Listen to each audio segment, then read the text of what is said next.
عالمی reserve currency کے طور پر ڈالر کی بالادستی کے مقابلے میں برکس ممالک نے ایک ڈیجیٹل ادائیگی کا نظام متعارف کروایا ہے، جیسے برکس پے برکس یا برکس بریج کہا جاتا ہے۔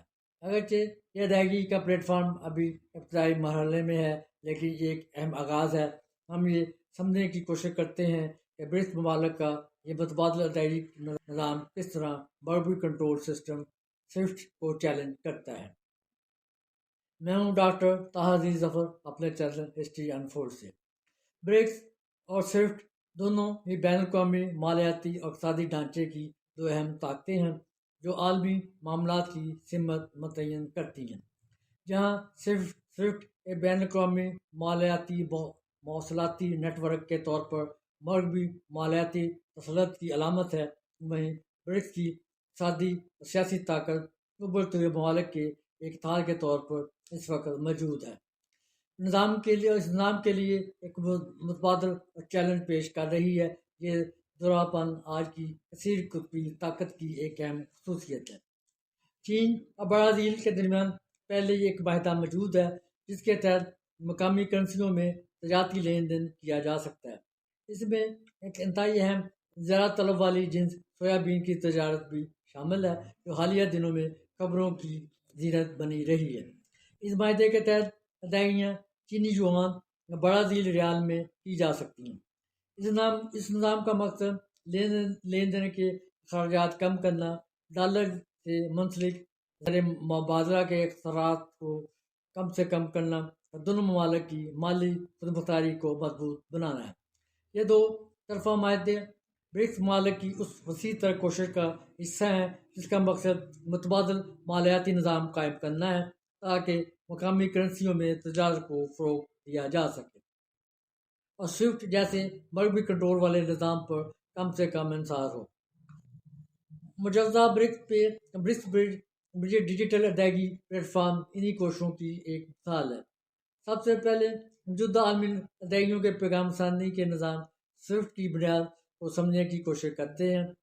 سوئفٹ دراصل پیسے کی منتقلی کا نظام نہیں بلکہ ایک محفوظ پیغام رسانی کا نیٹ ورک ہے۔